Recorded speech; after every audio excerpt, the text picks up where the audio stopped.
Good evening student. ನನ್ನ ಹೆಸರು ಶಿವಕುಮಾರ್ ಸೂರ್ಯವಂಶಿ. ನಾನು ಪ್ರೆಸೆಂಟ್ ಕ್ಲಾಸಸ್ನಲ್ಲಿ ಇವತ್ತು ನಿಮ್ಮ ಮುಂದೆ ಕನ್ನಡ ಸಬ್ಜೆಕ್ಟ್, ಕನ್ನಡ ವಿಷಯವನ್ನು ನಿಮ್ಮನ್ನು ಅಭ್ಯಾಸ ಮಾಡಿಸಲಿಕ್ಕೆ ಬಂದಿದ್ದೇನೆ. ನಾವು ಮೊದಲನೇ ಪಾಠದಲ್ಲಿ ನಾವು ಕಳೆದ 2 ದಿನಗಳಿಂದ ನಾವು ಅಭ್ಯಾಸ ಮಾಡ್ತಾ ಇದ್ದೇವೆ. ಪಾಠದ ಹೆಸರು ನಮ್ಮ ಭಾಷೆ ಅಂತೇಳಿ. ಇದನ್ನು ಬರೆದವರು ಎಂ ಮರಿಯಪ್ಪನವರು. ಆಲ್ರೆಡಿ ನಾವು ನಿನ್ನೆ ಮೊನ್ನೆ ವಿವರವಾಗಿ ನೋಡಿದ್ದೇವೆ. ಇವತ್ತು ಕೂಡ ಅವ್ರ ಬಗ್ಗೆ ಹೇಳಬೇಕಂದ್ರೆ ಅವರು ದಕ್ಷಿಣ ಕನ್ನಡ ಜಿಲ್ಲೆ ಪುತ್ತೂರು ತಾಲೂಕಿನಲ್ಲಿ ಜನ್ಮವನ್ನು 1906ರಲ್ಲಿ ಇವರು ಹುಟ್ಟುವನ್ನು ಆಗಿತ್ತು. ಎಲ್ಲಿ ಅದು? ಪುತ್ತೂರು ತಾಲೂಕಿನ ದಕ್ಷಿಣ ಕನ್ನಡ ಜಿಲ್ಲೆಯಲ್ಲಿ ಇವರ ಜನನವನ್ನು ಆಗಿತ್ತು 1906ರಲ್ಲಿ. ಸೊ ನಾವು ಕನ್ನಡ ಭಾಷೆ ಬಗ್ಗೆ, ಕನ್ನಡ ಭಾಷೆ ಯಾವ ರೀತಿ ಬೆಳೆದು ಬಂತು, ಕನ್ನಡ ಭಾಷೆಗೆ ನಮ್ಮ ಮಹನೀಯರು, ನಮ್ಮ ವಿದ್ವಾಂಸರು ಯಾವ್ಯಾವ ರೀತಿ ತಮ್ಮ ಕೊಡುಗೆಗಳನ್ನು ಕೊಟ್ಟಿದ್ದಾರೆ, ಅದು ಇನ್ಕ್ಲೂಡಿಂಗ್ ನಮ್ಮ ಆದಿ ಕಾಲದಿಂದಲೂ ಹಿಡ್ಕೊಂಡು ಮಧ್ಯಕಾಲದಲ್ಲಿ ಇವತ್ತಿನ ಆಧುನಿಕ ಕಾಲದವರೆಗೂ ಕೂಡ ಕನ್ನಡ ಭಾಷೆಯನ್ನು ಯಾವ ರೀತಿ ಬೆಳೆದುಕೊಂಡು ಬಂದಿದೆ ಅನ್ನೋದವರನ್ನು ನಾವು ನಿನ್ನೆವರೆಗೆ ನೋಡಿದ್ದೇವೆ.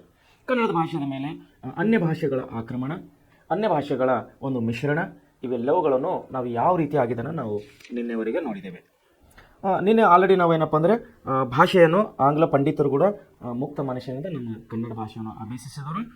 ವಿಶೇಷವಾಗಿ ಜರ್ಮನ್ ದೇಶದಿಂದ ಬಂದಂತಹ ಫರ್ನಾಂಡಿಸ್ ಕಿಟ್ಟಲ್ ಅವರು ನಮ್ಮ ದೇಶಕ್ಕೆ ಬಂದು ನಮ್ಮ ಕನ್ನಡ ಶಬ್ದವನ್ನು, ಕನ್ನಡ ಭಾಷೆಯನ್ನು ಓದಿಕೊಂಡು ಕನ್ನಡವನ್ನು ಶಬ್ದಗಳನ್ನು ಇಂಗ್ಲೀಷ್ಗೆ ತರ್ಜುಮೆ ಮಾಡಿ, ಇಂಗ್ಲೀಷ್ಗೆ ಬದಲಾವಣೆ ಮಾಡಿ ನಮಗೆ ನಿಘಂಟು, ಕನ್ನಡ ಇಂಗ್ಲೀಷ್ ನಿಘಂಟವನ್ನು ಬರೆದುಕೊಟ್ಟವಳು ಕಿಟ್ಟಲ್ ಫರ್ನಾಂಡಿಸ್. ನಾವು ನಿನ್ನೆ ನೋಡಿದ್ವಿ ಕಿಟ್ಟಲ್ ಫರ್ನಾಂಡಿಸ್ ಬಗ್ಗೆ ನಾವು ನಿನ್ನೆ ನೋಡಿದ್ವಿ. ಅವರು ಇದೇ ಧಾರವಾಡನಲ್ಲಿ ಬಂದಿದ್ದಕ್ಕಾಗಿ ಅವರ ಹೆಸರ ಮೇಲೆ ನಾವು ಧಾರವಾಡನಲ್ಲಿ ಕಿಟ್ಟಲ್ ಕಾಲೇಜ್ ಅಂತ ಕೂಡ ನಾವು ನೋಡುವರಾಗಿದ್ದಾರೆ.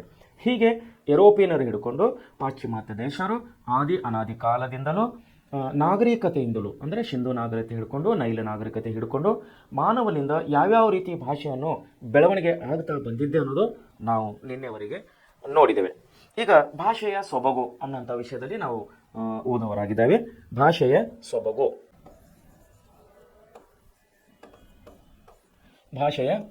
ಅನ್ನೋಂಥ ವಿಷಯದ ಮೇಲೆ ನಾವೀಗ ಓದುವರಾಗಿದ್ದೇವೆ, ಅಭ್ಯಾಸ ಮಾಡಿದವರಿಗೆ. ಇವೆರಡು ಮೇಲ್ನೋಟಕ್ಕೆ ಯಾವ್ಯಾವ? ಆಶ್ಚರ್ಯ ಮತ್ತು ವಿಸ್ಮಯ.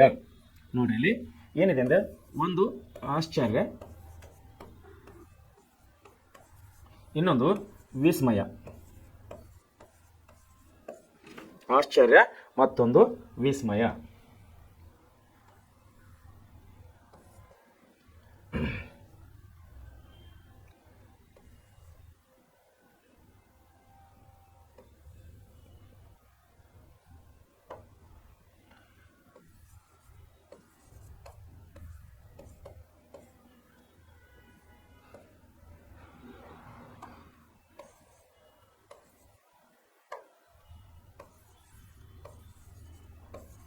ಆಶ್ಚರ್ಯ ಮತ್ತು ವಿಸ್ಮಯ ಅನ್ನೋದು, ಆಶ್ಚರ್ಯ ಮತ್ತು ವಿಸ್ಮಯ ನೋಡ್ರಿ, ಇವೆರಡು ಮೇಲ್ನೋಟಕ್ಕೆ ಒಂದೇ ರೀತಿಯ ಅರ್ಥವನ್ನು ಕೊಡುತ್ತವೆ.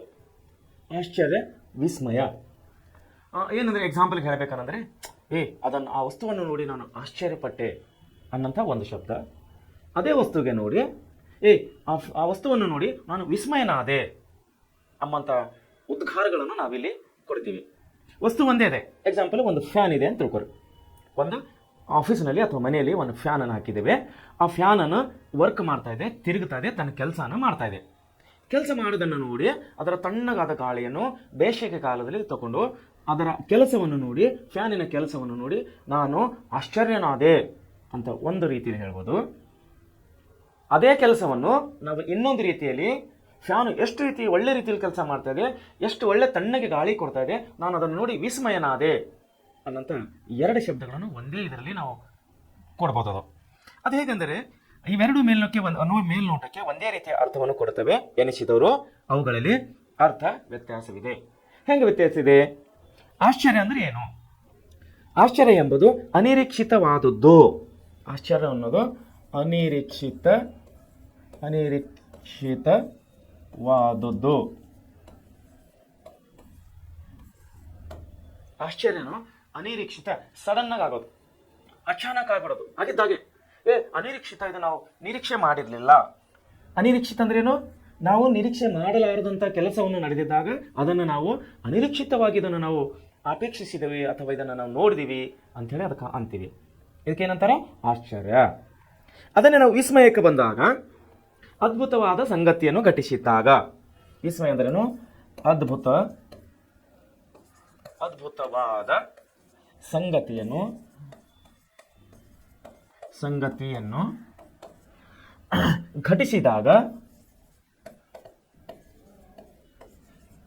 ಘಟಿಸಿದಾಗ ಅದನ್ನು ನಾವು ವಿಸ್ಮಯ ಅಂತ ಹೇಳಿ ಕರಿತೀವಿ. ಅದ್ಭುತವಾದ ಸಂಗತಿಯನ್ನು ಘಟಿಸಿದಾಗ. ಅದ್ಭುತ ಅಂದ್ರೇನು? ಅದು ನೋಡಲಾರದಂಥ ವಸ್ತು, ಯಾವಾಗೋ ಒಂದ್ಸರಿ ನೋಡಿರ್ತೀವಿ. ಅದ್ಭುತ ಎಕ್ಸಾಂಪಲ್, ನಾವು ಇದಕ್ಕೆ ಹೋಗಿರ್ತೀವಿ, ಎಲ್ಲಿ ಅಂದರೆ ಡ್ರಾಮಾ ಕಂಪನಿಗಳು, ನಾಟಕ ಕಂಪನಿಗಳು ಇರ್ತಾವಲ್ಲ, ನಾವೇನಪ್ಪ ಅಂದ್ರೆ ನಾಟಕ ಕಂಪನಿಗಳು ಹೋದಾಗ ಕೆಲವೊಂದು ಸಂಗತಿಗಳನ್ನು, ಅದ್ಭುತವಾದ ಸಂಗತಿಗಳನ್ನು ನೋಡ್ತೀವಿ. ಈಗ ಈ ಕಡೆ ಸ್ವಲ್ಪ ನಾಟಕಗಳು ಕಡಿಮೆ ಆಗಿದೆ. ಆದರೂ ಕೂಡ ನಾವು ದಕ್ಷಿಣ ಕನ್ನಡದಲ್ಲಿ ಅಂದರೆ ಆ ಕಡೆ ಕೆಳಗೆ ಮಂಗಳೂರು, ಕೇಂದ್ರ, ಹಾಸನ, ಉಡುಪಿ, ಚಿಕ್ಕಮಗಳೂರು ಆ ಸೈಡ್ ನಾವು ಹೋದರೆ ಅಥವಾ ಮೈಸೂರು ಕಡೆ ಹೋದರೆ ನಾವು ಇನ್ನೂ ಕೂಡ ನಾಟಕ ಕಂಪನಿಗಳು, ಸುಮಾರು ಕಂಪನಿಗಳು ನಾವು ನೋಡುವವರಾಗಿದ್ದೇವೆ. ಆದರೆ ಇದೇ ನಾವು ಉತ್ತರ ಕನ್ನಡ ಕಡೆ ಈ ಕಡೆ ಬಂದಾಗ ಹುಬ್ಬಳ್ಳಿ, ಧಾರವಾಡ, ಬಾಗಲಕೋಟೆ, ಬಿಜಾಪುರ, ಗುಲ್ಬರ್ಗ, ಬೀದರ್, ಈಗ ನಾವು ಕಡೆ ಹೋದಾಗ, ಈ ಭಾಗದ ಕಡೆ ನಾವು ಹೋದಾಗ ಈ ಕಡೆ ನಾಟಕ ಕಂಪನಿಗಳು ತುಂಬ ತೀವ್ರವಾಗಿವೆ, ಕಡಿಮೆಯಾಗಿವೆ. ಅಂದರೆ ನಾನು ಹೇಳೋ ಉದ್ದೇಶ ಏನಂದ್ರೆ, ನಾಟಕಗಳಲ್ಲಿ ಕೆಲವೊಂದು ಸನ್ನಿವೇಶಗಳನ್ನು ನಾವು ಅದ್ಭುತವಾಗಿ ನೋಡ್ತೀವಿ. ಎಂಥ ಸನ್ನಿವೇಶಗಳು? ಬಹುಶಃ ತಾವು ನೋಡಿರ್ತೀರಿ. ಒಂದು ನಿಮಗೆ ನೆನಪು ಕೊಡೋಕೆ ಇಷ್ಟಪಡ್ತೀನಿ. ಆ ಕಡೆ ಈ ಕಡೆ ತಂತಿ ಕಟ್ಟಿರ್ತಾರೆ. ಒಂದು ತಂತಿ ಕಟ್ಟಿರ್ತಾರೆ. ತಂತಿ ಮೇಲೆ ಒಂದು ಚಿಕ್ಕ ಮಗು ಮೀನ್ಸ್ ಒಂದು 12 ವರ್ಷದ ಒಂದು ಮಗುವನ್ನು ಆ ತಂತಿ ಮೇಲೆ ನಡೆಸ್ತಾ ಇರ್ತಾರೆ. ನೋಡ್ರಿ, ಅದು ಎಷ್ಟು ವಿಸ್ಮಯಕಾರಿಯಾಗಿರ್ತದೋ ನೋಡ್ಲಿಕ್ಕೆ. ತಂತಿ ಎಷ್ಟು ಇರ್ತದೋ? ಈ ಪೆನ್ನಿನ ಅಷ್ಟು ಇರ್ತದೆ. ತಂತಿ ಇಷ್ಟೇ ಸೈಜ್ ಅಲ್ರಿ? ತಂತಿ ನೋಡಿಲ್ಲ ತಾವು?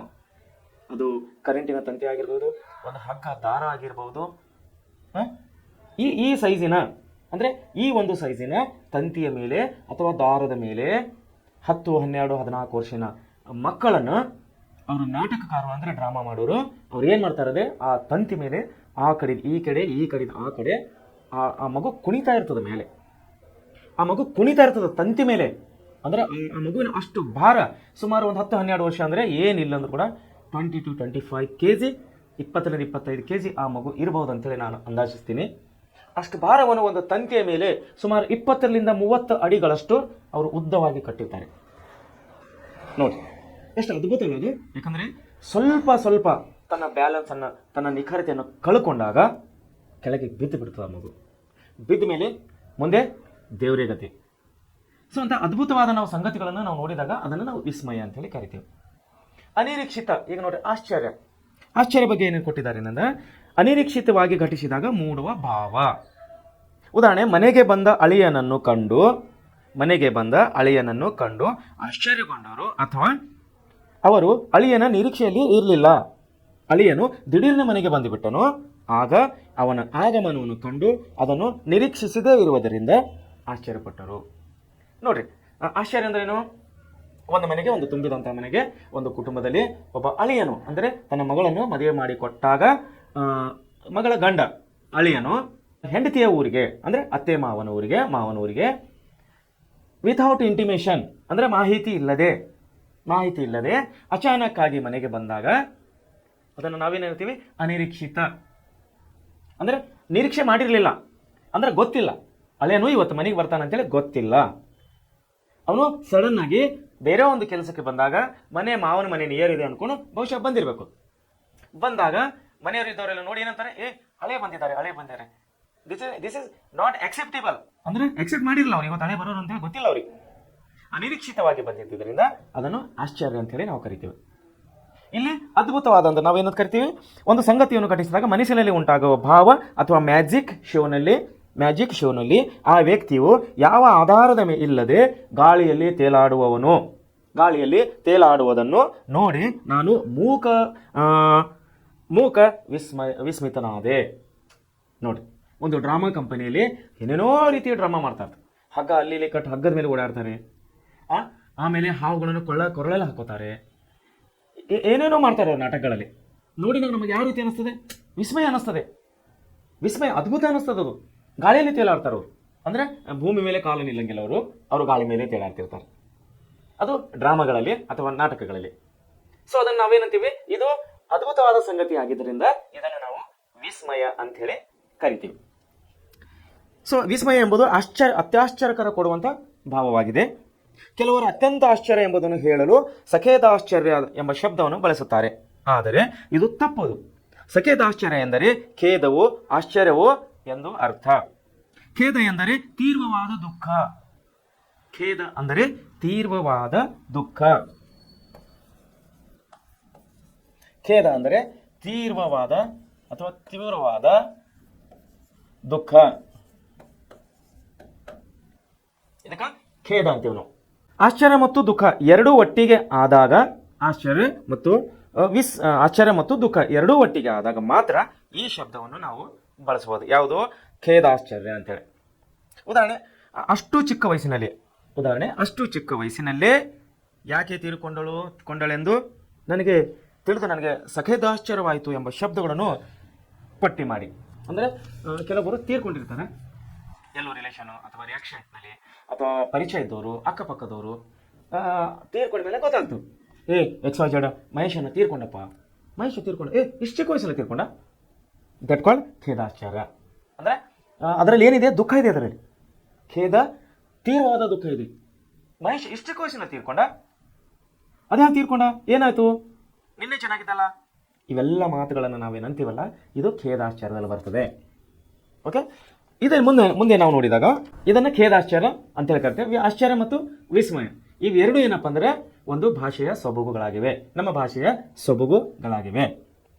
ಈಗ ನಾವು ಗುಣಿತಾಕ್ಷರಗಳ ಬಗ್ಗೆ ನೋಡಬೇಕಾದರೆ, ಒಂದು ವ್ಯಂಜನ ಅಕ್ಷರಕ್ಕೆ ಸ್ವರ ಮತ್ತು ವ್ಯಂಜನ ಗೊತ್ತಲ್ಲ ತಮಗೆ. ಸ್ವರ ಮತ್ತು ವ್ಯಂಜನಗಳು ಕನ್ನಡ ನಮ್ಮ ಲಿಪಿಗಳಲ್ಲಿ ಒಂದು ವ್ಯಂಜನ ಅಕ್ಷರಕ್ಕೆ ಒಂದು ಸ್ವರ ಅಕ್ಷರ ಸೇರಿ ಆಗುವ ಅಕ್ಷರವನ್ನು ಗುಣಿತಾಕ್ಷರ ಎಂದು ಕರೆಯುತ್ತೇವೆ. ಉದಾಹರಣೆ, ಕ ಪ್ಲಸ್ ಅ ಗುಣಿತಾಕ್ಷರಗಳು. ಏನದು ಗುಣಿತಾಕ್ಷರಗಳು? ವ್ಯಂಜನಾಕ್ಷರಕ್ಕೆ ಒಂದು ವ್ಯಂಜನ ಅಕ್ಷರಕ್ಕೆ ಒಂದು ಸ್ವರ ಅಕ್ಷರವನ್ನು ಸೇರುವುದರಿಂದ ಆಗುವ ಅಕ್ಷರಕ್ಕೆ ನಾವು ಗುಣಿತಾಕ್ಷರ ಎಂದು ಕರೀತೇವೆ. ಉದಾಹರಣೆಗಾಗಿ ಕ ಪ್ಲಸ್ ಅ ಈಸ್ ಈಕ್ವಲ್ ಟು ಕ. ನೋಡಿ, ಕ ಪ್ಲಸ್ ಅ, ಕ ಇದನ್ನು ನಾವು ಗುಣಿತಾಕ್ಷರ ಅಂದ್ರೆ ಒಂದು ವ್ಯಂಜನಕ್ಕೆ ಒಂದು ಸ್ವರವನ್ನು ಕೂತ್ಕೊಂಡಿದೆ, ಒಂದು ವ್ಯಂಜನಾಕ್ಷರಕ್ಕೆ ಒಂದು ಸ್ವರ ಅಕ್ಷರವನ್ನು ಕೂತ್ಕೊಂಡಿದ್ದರಿಂದ ಇದನ್ನು ನಾವು ಗುಣಿತಾಕ್ಷರ ಅಂತೇಳಿ ಕರಿತೇವೆ. ಇನ್ನೊಂದು ಹೇಳಬೇಕಂದ್ರೆ ಕ ಪ್ಲಸ್ ಅ, ಕ ಪ್ಲಸ್ ಅ, ಕ ಪ್ಲಸ್ ಅ, ಕ ಇದನ್ನು ನಾವು ಗುಣಿತಾಕ್ಷರ ಅಂತೇಳಿ ಕರಿತೇವೆ. ಹೀಗೆ ಒಂದು ವ್ಯಂಜನಕ್ಕೆ 12 ಸ್ವರಗಳನ್ನು 2 ಯೋಗವಾಹಗಳನ್ನು ಸೇರಿಸಿ ಗುಣಿತಾಕ್ಷರಗಳನ್ನು ಮಾಡಲಾಗುತ್ತದೆ. ಈಗ ಸಂಯುಕ್ತ ಅಕ್ಷರಗಳ ಬಗ್ಗೆ ನಾವು ನೋಡೋಣ. ಇದನ್ನೆಲ್ಲ ಗ್ರಾಮರ ದೃಷ್ಟಿಯಿಂದ, ನಮ್ಮ ಗದ್ಯ ಪಾಠದ ದೃಷ್ಟಿಯಿಂದ ಮುಂದೆ ಬರುವಂಥ ಪರೀಕ್ಷೆಗಾಗಿ ಈ ಅಕ್ಷರಗಳು, ಈ ವಿಷಯ ತುಂಬ ಮುಖ್ಯವಾಗಿದೆ. ವಿಶೇಷವಾಗಿ ಪ್ರೆಸೆಂಟ್ ಕ್ಲಾಸಿಂದ ಕೊಡುವಂಥ ನಿಮಗೆ ಪ್ರತಿಯೊಂದು ವಿಷಯಗಳು, ಪ್ರತಿಯೊಂದು ಪಾಠಗಳು ತುಂಬ ಉಪಯೋಗವಾಗಿದೆ, ಇನ್ಕ್ಲೂಡಿಂಗ್ ಎಲ್ಲ ಸಬ್ಜೆಕ್ಟ್. ಸೊ ತಾವುಗಳು ಮನಸ್ಸಿಟ್ಟು ಓದಬೇಕು, ಕೇಳಬೇಕು ಮತ್ತು ಮನಸ್ಸಿನಲ್ಲಿ ಇಟ್ಟಬೇಕು. ನಿಮ್ಮ ಒಳ್ಳೆ ರೀತಿಯಲ್ಲಿ ತಾವು ಅಭ್ಯಾಸ ಮಾಡಬೇಕಂತೇಳಿ ಕೇಳಿಕೊಳ್ತೇವೆ. ಯಾಕಂದರೆ ಪ್ರೆಸೆಂಟ್ ಕ್ಲಾಸ್ನಲ್ಲಿ ನಿಮಗೆ ಕೊಡುವಂಥ ವಿಷಯಗಳು, ನಿಮಗೆ ಕೊಡುವಂಥ ಅಭ್ಯಾಸವು ಮುಂದಿನ ನಿಮ್ಮ ಜೀವನ ಮತ್ತು ಮುಂದಿನ ನಿಮ್ಮ ಅಭ್ಯಾಸಕ್ಕೆ ತುಂಬ ಉಪಯುಕ್ತವಾಗಿದೆ ಅಂತ ಹೇಳಿ ನಾನು ಹೇಳಕ್ಕೆ ಇಷ್ಟಪಡ್ತೇನೆ. ಮುಂದೆ ನಾವು ಸಂಯುಕ್ತ ಅಕ್ಷರಗಳ ಬಗ್ಗೆ ನಾವು ನೋಡೋಣ. ಎದಕ್ಕೆ ಸಂಯುಕ್ತ ಅಕ್ಷರಗಳಂತಾರೆ? 2 ಅಥವಾ 2ಕ್ಕಿಂತ ಹೆಚ್ಚು ವ್ಯಂಜನಗಳಿಗೆ, 2 ಅಥವಾ 2ಕ್ಕಿಂತ ಹೆಚ್ಚು ವ್ಯಂಜನಗಳಿಗೆ ಒಂದು ಸ್ವರ ಅಂತ್ಯದಲ್ಲಿ ಸೇರು ಆಗುವ ಅಕ್ಷರವನ್ನು ಸಂಯುಕ್ತಾಕ್ಷರ ಅಥವಾ ಒತ್ತಕ್ಷರ ಎಂದು ಕರೆಯುತ್ತೇವೆ. ಸಂಯುಕ್ತಾಕ್ಷರ ಮತ್ತು ಒತ್ತಾಕ್ಷರ, ಇದನ್ನೇ ನಾವು ಇನ್ನೊಂದು ಒತ್ತಾಕ್ಷರ ಅಂಥೇಳಿ ಕರಿತೇವೆ. ಸಂಯುಕ್ತಾಕ್ಷರ ಅಥವಾ ಒತ್ತಾಕ್ಷರ ಅಂಥೇಳಿ ನಾವನ್ನು ಕರಿತೇವೆ. ಏನಿದು ಸಂಯುಕ್ತಾಕ್ಷರ ಅಥವಾ ಒತ್ತಾಕ್ಷರ ಅಂದರೆ 2 ಅಥವಾ 2ಕ್ಕಿಂತ ಹೆಚ್ಚು ವ್ಯಂಜನಗಳಿಗೆ ಕೊನೆಯಲ್ಲಿ ಒಂದು ಸ್ವರವನ್ನು ಸೇರಿದಾಗ ಅದನ್ನು ನಾವು ಸಂಯುಕ್ತಾಕ್ಷರ ಅಥವಾ ಒತ್ತಾಕ್ಷರ ಅಂತೇಳಿ ಕರಿತೇವೆ. ಇದರಲ್ಲಿ ಸಜಾತಿಯ ಮತ್ತು ವಿಜಾತಿಯ ಸಂಯುಕ್ತಾಕ್ಷರ ಅಂತೇಳಿ 2 ವಿಧಗಳು ಬರ್ತವೆ. ಒಂದು ಸಜಾತಿಯ, ಇನ್ನೊಂದು ವಿಜಾತಿಯ. ಸಂಯುಕ್ತ ಅಕ್ಷರಗಳಲ್ಲಿ ಒಂದು ಸಜಾತಿಯ ಸಂಯುಕ್ತಾಕ್ಷರ, ಇನ್ನೊಂದು ವಿಜಾತಿಯ ಸಂಯುಕ್ತಾಕ್ಷರ ಅಂತೇಳಿ 2 ಇದರ ಅಕ್ಷರಗಳು ನಾವು ಬರ್ತವೆ. ಒಂದು ಸಜಾತಿ ಸಂಯುಕ್ತಾಕ್ಷರ ಅಂದ್ರೇನು? ಅಪ್ಪ. ನೋಡಿ, ಇದರಲ್ಲಿ ಅಪ್ಪ, ಆಮೇಲೆ ಅಕ್ಕ, ಆಮೇಲೆ ಅಜ್ಜ, ಆಮೇಲೆ ಅಜ್ಜ, ಈ ರೀತಿ ಅನ್ಕೊಡಿ, ಮುಂತಾದವುಗಳು. ಅದೇ ರೀತಿ ವಿಜಾತಿಯ ಅಕ್ಷರಗಳಲ್ಲಿ ಏನೇನು ಬರ್ತಾವ? ವಿಜಾತಿಯ ಸಂಯುಕ್ತ ಅಕ್ಷರಗಳಲ್ಲಿ ಅಂದರೆ ಉಷ್ಣ, ಅಸ್ತ್ರ, ಆಮೇಲೆ ಅಕ್ಷರ, ಹೀಗೆ ಮುಂತಾದ ಅಕ್ಷರಗಳು ವಿಜಾತಿಯ ಸಂಯುಕ್ತ ಅಕ್ಷರಗಳಲ್ಲಿ ಬರುತ್ತವೆ. ಇದು ನಮಗೆ ಮುಂದೆ ಗ್ರಾಮರದ ದೃಷ್ಟಿಯಿಂದ ಇದು ಗ್ರಾಮರ ವಿಷಯ ಆಗಿದ್ದರಿಂದ ಈ ಪಾಠದಲ್ಲಿ, ನಮ್ಮ ಭಾಷೆಯ ಪಾಠದಲ್ಲಿ ಬರುವಂತ ನಿಮಗೆ ಗ್ರಾಮರ ಭಾಗದಲ್ಲಿ ಈ ವಿಷಯಗಳನ್ನು ನಮಗೆ ಬಹಳ ನಾವು ಕೂಲಂಕುಷವಾಗಿ ತಿಳಿಸ್ತಾ ಇದ್ದೀವಿ. ತಾವುಗಳು ಮನಸ್ಸಿಟ್ಟು ಓದಬೇಕಂತ ಹೇಳಿ ನಾನು ಇನ್ನೊಂದು ಸಾರಿ ನಿಮ್ಮನ್ನು ಕೇಳ್ಕೊತೀನಿ. ಏನೇನು ಬಂದು ಇದರಲ್ಲಿ? ಗುಣಿತಾಕ್ಷರಗಳು ಬಂದು, ಸಂಯುಕ್ತಾಕ್ಷರಗಳು ಬಂದು. ಗುಣಿತಾಕ್ಷರ ಎದಕ್ಕಂತೀವಿ ನಾವು, ಮತ್ತು ಸಂಯುಕ್ತ ಅಕ್ಷರ ನಾವು ಎದಕ್ಕೆ ಅಂತೇನೋ ನಿಮ್ಮನ್ನು ನಾವು ಸವಿಸ್ತರವಾಗಿ ತಿಳಿಸ್ತಾ ಇದ್ದೀವಿ. ಈಗ ಮುಂದೆ ಪ್ರಬಂಧ ರಚನೆ ಬಗ್ಗೆ ನಾವು ನೋಡೋಣ. ಪ್ರಬಂಧ ರಚನೆ, ಪ್ರಬಂಧ ಅಂದಮೇಲೆ ಬಹುಶಃ ತಾವುಗಳು ಹೈಸ್ಕೂಲಲ್ಲಿ ಅಂದರೆ 7, 8, 9ನೇ ತರಗತಿಯವರೆಗೆ ಆಲ್ರೆಡಿ ತಾವು ಪ್ರಬಂಧಗಳು ಬರ್ದಿರಿ ಅನ್ಕೋತೀನಿ. ಪತ್ರಲೇಖನ, ಪ್ರಬಂಧ ಇವೆಲ್ಲವುಗಳನ್ನು ತಾವು 5, 6, 7ನೇ ಕ್ಲಾಸ್ನಿಂದ ಎಲ್ಲ ಬರ್ಕೋತಾನೆ ಬಂದಿದ್ದೀರಿ ಅಂತೇಳಿ ನಾನು ಭಾವಿಸಿದ್ದೇನೆ. ಯಾಕಂದರೆ ಗ್ರಾಮರ್ ನಮಗೆ ಸ್ಟಾರ್ಟ್ ಆಗೋದು, ಗ್ರಾಮರ್ ನಮಗೆ ಪ್ರಾರಂಭವಾಗೋದು 5ನೇ ಕ್ಲಾಸ್ನಿಂದ ಅಂತ ನಾನು ಅನ್ಕೊಂಡಿನಿ. ಅಲ್ಲಿಂದ 5ನೇ ಕ್ಲಾಸ್ನಿಂದ 6, 7, 8, 9ನೇ ಕ್ಲಾಸ್ವರೆಗೆ ತಾವುಗಳು ಗ್ರಾಮರ್ ಬಗ್ಗೆ ತಿಳಿದಿದ್ದೀರಿ ಅಂತ ನಾನು ಭಾವಿಸಿದ್ದೀನಿ. ತಿಳಿದಿದ್ದೇ ಆದರೆ ಒಳ್ಳೆಯದಾಯಿತು. ಒಂದು ವೇಳೆ ತಿಳಿದಿಲ್ಲ, ಒಂದು ವೇಳೆ ನಿಮಗೆ ಯಾವುದೇ ವಿಷಯ ಗೊತ್ತಿಲ್ಲ ಅಂದರೆ ನಾವು ಹೇಳಿಕೊಡುವಂಥ ಈ ಪಾಠದಲ್ಲಿ ಬರುವಂಥ ಗ್ರಾಮರ್ ವಿಷಯಗಳನ್ನು ತಾವು ಸರಿಯಾಗಿ ಮನಸ್ಸಿಟ್ಟು ಕೇಳಬೇಕಂತ ಹೇಳಿ ನಾನು ನಿಮ್ಮ ಹತ್ರ ರಿಕ್ವೆಸ್ಟ್ ಮಾಡ್ಕೋತೀನಿ. ಯಾಕಂದರೆ ಈ ಗ್ರಾಮರ್ಗಳು ನಿಮಗೆ ಮುಂದಿನ ವಿದ್ಯಾಭ್ಯಾಸ, ಮುಂದಿನ ಜೀವನಕ್ಕೆ ನಿಮಗೆ ಅತಿ ಅಮೂಲ್ಯ ವಿಷಯ ಆಗಿವೆ ಅಂತ ಹೇಳಿ ನಾನು ನಿಮ್ಮನ್ನು ಹೇಳಕ್ಕೆ ಇಷ್ಟಪಡ್ತಾ ಇದ್ದೀನಿ. ಸೊ ಈಗ ಪ್ರಬಂಧ ರಚನೆ ವಿಷಯದಲ್ಲಿ ನಾವು ನೋಡಬೇಕಾದರೆ ಪ್ರಬಂಧ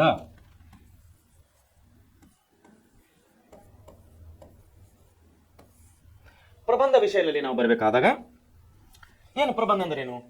ಇದನ್ನು ಇಂಗ್ಲೀಷ್ನಲ್ಲಿ ನಾವು ನಾವೆಲ್ ಅಂತೀವಿ. ಇಂಗ್ಲೀಷ್ನಲ್ಲಿ ನಾವೆಲ್ ಅಂತ ಹೇಳಿ ಕರಿತೀವಿ. ಏನಿದು novel? What is the novel? ಎದಕ್ಕಂತಾರೆ ಪ್ರಬಂಧ? ನಾನು ಇದ್ರ ಬಗ್ಗೆ ನಿಮ್ಮನ್ನು ತಿಳಿಸ್ಕೊಡ್ತೀನಿ. ಯಾವುದಾದರೊಂದು ಸೂಕ್ತ ವಿಷಯ, ನೋಡ್ರಿ ಅಂಥ ವಿಷಯ ಇರಬೇಕ್ರಿ, ಸೂಕ್ತ ವಿಷಯ. ಅಂಥ ಇಂಥ ಅನ್ಯ ವಿಷಯ ಇರಬಾರ್ದು. ಅದು ಯಾವುದಾದರೊಂದು ಎನಿವನ್ ಸೂಕ್ತ ವಿಷಯ. ಸೂಕ್ತ ವಿಷಯ ಅಂದರೆ ಗುಡ್ ಮ್ಯಾಟರ್, ಒಳ್ಳೆಯ ವಿಷಯ. ಅದರ ಬಗ್ಗೆ ಆರಿಸಿಕೊಂಡು, ಒಂದು ಸೂಕ್ತ ವಿಷಯವನ್ನು ಆರಿಸಿಕೊಂಡು ಅದಕ್ಕೆ ಸಂಬಂಧಿಸಿದಂತೆ, ಆ ಸೂಕ್ತ ವಿಷಯಕ್ಕೆ ಸಂಬಂಧಿಸಿದಂತೆ ವಿವೇಚಿಸುತ್ತಾ ಅಂದರೆ ವಿವೇಚನೆ ಮಾಡುತ್ತಾ 10 ವಾಕ್ಯಗಳನ್ನು, 10 ವಾಕ್ಯ ವೃಂದಗಳನ್ನು ನಾವು ಬರೆಯಬಹುದು. ಇಂಥ ಬರಹಗಳು ಅಖಂಡವಾಗಿ, ಕಲಾತ್ಮಕವಾಗಿ, ಅನುಭವ ಪೂರ್ವಕವೆಂಬಂತೆ ಸುಂದರವಾಗಿ ರೂಪುಗೊಳ್ಳುವುದನ್ನು ನಾವು ಪ್ರಬಂಧ ಎಂದು ಕರೆಯುತ್ತೇವೆ. ಆಯ್ಕೆ ಮಾಡಿದ ವಿಷಯ ಬಗ್ಗೆ ತೂಕವಾಗಿ, ಲಘುವಾಗಿ ಬರೆಯುವುದು ಅವರವರ ಮನೋಧರ್ಮ, ಅನುಭವ, ಸಂಸ್ಕಾರಗಳ ಮೇಲೆ ಅನ್ವಯಿಸುತ್ತದೆ. ಎಕ್ಸಾಂಪಲ್ ವಿಷಯವಾಗಿ ಗಡಿಯಾರ ಅನ್ಕೋರಿ. ಗಡಿಯಾರ ಒಂದು ಪ್ರಬಂಧ ಬರೆಯಿರಿ ಅಂದ್ರೆ ಗಡಿಯಾರ ಮೇಲೆ ಸೂಕ್ತ ವಿಷಯ ಅಲ್ಲ. ಸೂಕ್ತ ಅಂದ್ರೇನು? ಒಳ್ಳೆ ವಿಷಯ. ಈ ವಿಷಯ ಮೇಲೆ, ಗಡಿಯಾರ ಮೇಲೆ ನಾವು ಒಂದು ಪ್ರಬಂಧ ಅಥವಾ ನಾವೆಲ್ ಅಥವಾ ನಿಬಂಧವನ್ನು ಬರಿ ಅಂತ ಕೊಟ್ಟರೆ ಏನೇನು ಬರ್ತದೆ? ಗಡಿಯಾರದ ಮೇಲೆ ತಲೆಗೆಲ್ಲ ವಿವೇಚನೆ, ಆಲೋಚನೆಗಳನ್ನು ಹೊಳಿತಾ ಇರ್ತವೆ. ಅದಕ್ಕೆ ಒಂದು ಬೆಲ್ಟ್ ಇರ್ತದೆ, ಕೆಳಗೆ ಒಂದು ಬಟನ್ ಇರ್ತದೆ, ಸೈಡಿಗೆ 2 ಲಾಕ್ ಇರ್ತವೆ. ರೌಂಡ್ ಶೇಪ್ನಲ್ಲಿ ಗಡಿಯಾರ ಆಲ್ಮೋಸ್ಟ್ ರೌಂಡ್ ಶೇಪ್ ಇರ್ತದೆ. ಈಗ ಕೆಲವೊಂದು ಮಾಡ್ರನ್ ಅಂದರೆ ಆಧುನಿಕ ಯುಗದಲ್ಲಿ ಕೆಲವೊಂದು ಸ್ಕ್ವೇರ್ ಆಗಿ ಬರ್ತವೆ. ಅದರಲ್ಲಿ ಚಿಕ್ಕ ಸೈಜ್ ಬರ್ತವೆ, ದೊಡ್ಡ ಸೈಜ್ ಬರ್ತವೆ, ಮಧ್ಯಮ ಸೈಜ್ಗಳು ಬರ್ತವೆ, ವಿಧವಾದಂಥ ಕಲರ್ಗಳು ಅಂದರೆ ಬಣ್ಣಗಳು ಬರ್ತವೆ, ಮಾಡೆಲ್ ಹೊಸ ಡಿಸೈನ್ಗಳು ಬರ್ತಾ ಇದ್ದಾವೆ. ಇದನ್ನು ಗಡಿಯಾರ ಅಂದ ತಕ್ಷಣ ನಮ್ಮ ತಲೆಯಲ್ಲಿ ಇಷ್ಟು ಅಕ್ಷರಗಳು ಬರ್ತಾವೆ ನೋಡಿ. ಇದು ಕಾಣೋದಾಯ್ತು ಅಷ್ಟೇ. ಈ ಗಡಿಯಾರ ಏನು ಕೆಲಸ ಮಾಡ್ತದೆ? ಒಳಗೆ ಮಷಿನರಿ ಇರ್ತದೆ, ತಂತ್ರಜ್ಞಾನಗಳಿಂದ ಕೂಡಿದಂಥ ಒಳಗಡೆ ಅದರ ಬ್ಲಾಕ್ನಲ್ಲಿ ಮಷೀನ್ ಇರ್ತದೆ. ಅದಕ್ಕೆ 3 ಕಡ್ಡಿಗಳಿರ್ತವೆ. ಒಂದು ಗಂಟೆ ಸಮಯ ಸೂಚಿಸುತ್ತದೆ, ಒಂದು ನಿಮಿಷ ಸೂಚಿಸುತ್ತದೆ, ಇನ್ನೊಂದು ಸೆಕೆಂಡ್ ಸೂಚಿಸುತ್ತದೆ.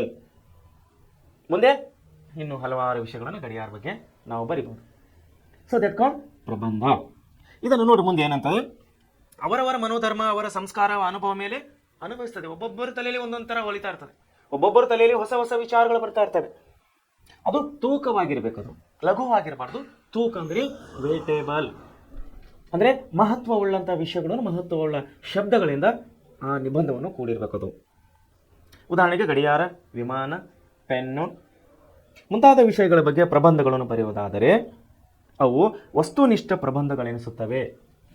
ವಸ್ತುನಿಷ್ಠ ಪ್ರಬಂಧಗಳು ಎನಿಸುತ್ತವೆ. ಇಂಥ ಪ್ರಬಂಧಗಳನ್ನು 10 ಮಂದಿ ಬರೆದರು ಎಲ್ಲವೂ ಒಂದೇ ತೇರನಾಗಿರುತ್ತದೆ ಅಥವಾ ಒಂದೇ ಥರ ಆಗಿರುತ್ತದೆ. ವಿಚಾರಗಳು ಬೇರೆ ಬೇರೆ ಇರ್ಬೋದು, ಆಲೋಚನೆಗಳು ಬೇರೆ ಬೇರೆ ಇರ್ಬೋದು, ಆದರೆ ವಿಷಯ ಮಾತ್ರ ಒಂದೇ ಆಗಿರುತ್ತದೆ. ವಿಚಾರ ವೈವಿಧ್ಯ ಇರುವುದಿಲ್ಲ, ವಿಚಾರಗಳು ಬೇರೆ ಬೇರೆ ಇರ್ಬೋದು, ವೈವಿಧ್ಯ ಇರುವುದಿಲ್ಲ. ಎಕ್ಸಾಂಪಲ್, ಉದಾಹರಣೆಗಾಗಿ ಮಳೆ ಬಂದ ಮಾರನೆಯ ದಿನ ಅವನ ಕರವಸ್ತ್ರ ಆ ಪಾರ್ಕಿನಲ್ಲಿ ಮುಂತಾದ ವಿಷಯಗಳ ಕುರಿತು ಬರೆದಾಗ ಬರಹಗಾರನ ಅನುಭವ ಇತಿಮಿತಿಗಳನ್ನು ವ್ಯಕ್ತವಾಗುತ್ತವೆ. ನಿರೂಪಣೆಯಲ್ಲಿ ಹೊಸ ಭಾವನೆಗಳು ನಿರೀಕ್ಷೆ ಮಾಡ್ಬೋದು ನಾವು. ಸಾರಿಗೆ, ಆಮೇಲೆ ರಾಷ್ಟ್ರೀಕರಣ, ವ್ಯವಸಾಯ ಯೋಜನೆಗಳು, ಶಿಕ್ಷಣ ಮಾಧ್ಯಮ ಮುಂತಾದವುಗಳು ವಿಚಾರಪರ ಪ್ರಬಂಧಗಳು. ಹಾಗಾಗಿ ಪ್ರಬಂಧಗಳನ್ನು ವಸ್ತುವಿನಿಂದ ಕೂಡಿರಬೇಕು, ಭಾವನಿಷ್ಠ ಆಗಿರಬೇಕು ಮತ್ತು ವಿಚಾರಪರ ಅಂತ ವಿಷಯವಾಗಿರಬೇಕು ಎಂಬುದಾಗಿ ನಾವಿಲ್ಲಿ ವಿಂಗಡಣೆಯನ್ನು ಮಾಡಬಹುದು. ಈಗ ಪ್ರಬಂಧವನ್ನು ಬರೆಯುವಾಗ